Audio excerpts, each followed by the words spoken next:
Hi there and welcome to Dino's Vault once again. Today I review the Royal Enfield Thunderbird 350. Now I'm doing this review on a subscriber request.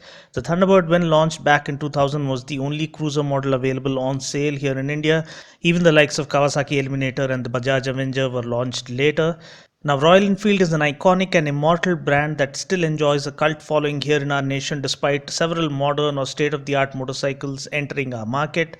This I would like to attribute to the simple formula adopted by RE of being able to create a bond between the rider and the bike, which very few bikes have on offer these days.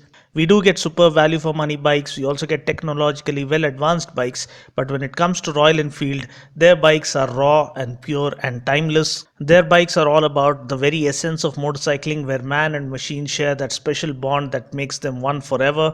Now the Thunderbird 350 is the only cruiser model available from RE, and this bike comes with the lowest seat height when compared to all the other bikes in the Royal Enfield model lineup. Now with the biking culture catching up with us Indians more than ever before, wherein people want to break free and get away from the monotonous life of surviving in the concrete jungle, the Thunderbird serves as the perfect therapy to get lost in the rich landscapes and exquisite nature where we can relax our minds and calm our senses and rediscover the actual person who has gone missing with all the other pressures caving in on us. Now, as usual, before we start out with the review, we are going to take a quick look at the differences between the Thunderbird 350 and the Classic 350. Now, the engine capacity as well as the power and torque figures remain the same for both the bikes. Dimensions wise, length of the Thunderbird is down by 120 mm when compared to that of the Classic. Height is up by 125 mm. Width remains the same. Wheelbase is down by 20 mm. Ground clearance is up by 5 mm. Seat height is down by 25 mm. Also for the Classic we get a 110 by 90 rear tire, whereas for the Thunderbird we get a 120 by 80 rear tire. Fuel tank capacity for the Classic is 13.5 liters, whereas that of the Thunderbird is a massive 20 liters. If you are wondering about the differences between the Thunderbird 500 and the TB350, barring the engine specs and the fact that we get a fuel injected engine on the 500, everything else including the dimensions, seat height, wheelbase, ground clearance, etc. are absolutely identical for both the bikes. Now taking a look at its design, I really love the new design the Thunderbird 350 got in 2012 with all the modern elements being added to appeal to the younger audience.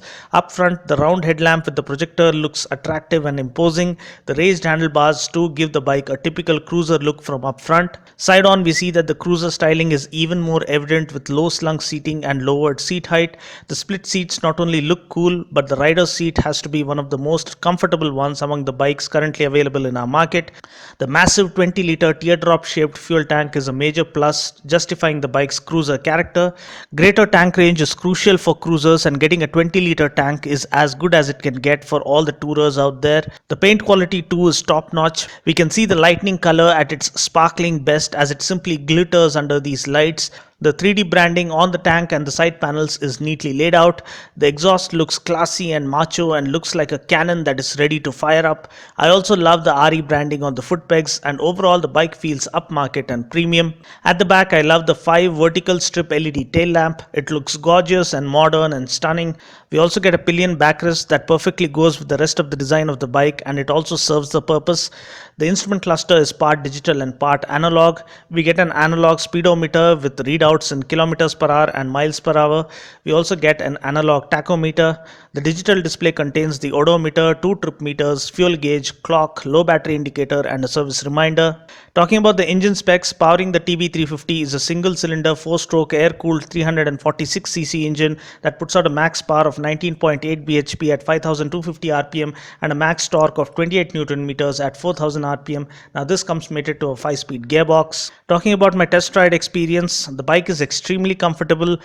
The raised handlebar with the forward set rider foot pegs and the low slung seat offers a perfect seating posture for long rides without putting any strain on our backs. The shorter wheelbase renders it easily maneuverable on city streets. The engine simply thumps away and the exhaust note is very pleasing and addictive. The taller gear ratios really come in handy while cruising on the highway. The bike is quite smooth, and even the minor vibrations are superseded by the sheer comfort that keeps you relaxed all along. The bottom and mid-range torque is quite sufficient for a cruiser in this category. The bike is quite heavy, weighing in at 192 kgs, but you don't feel the weight once you are up and about. Also, the heavy weight does keep the bike planted at higher speeds. Now talking about the brakes, we get a 280mm disc with 2-piston caliper up front and a 240mm disc with single piston caliper at the back. Braking is good enough for a bike in this segment. Talking about the suspension setup, up front we get chunky 41mm telescopic forks with 130mm of travel. At the back we get twin gas charged shock absorbers with 5-step adjustable preload and 80mm of travel. Ride quality is quite good and the bike does soak up all the bumps effortlessly. Talking about the wheels and tires, we don't get tubeless tires, which is kind of a downer for me. I just hope Royal Enfield considers adding it in the future upgrades. Up front, we get a 19-inch wheel with a 90/90 tire. At the back, we get an 18-inch wheel with 120/80 tire. The larger wheels do translate into better high-speed stability. Ground clearance is 140 mm, seat height is 775 mm, fuel tank capacity is 20 liters. Talking about the mileage claim, the company claim is around 43 kmpl, I believe, but as per user feedback, it is around 35 to 40 kmpl. Price ex-showroom Hyderabad for the Thunderbird 350 is around 1.43 lakhs. So that's pretty much it for now. I just hope you found this video useful. Until next time, this is Dino saying ciao. Take care, God bless, and ride safe.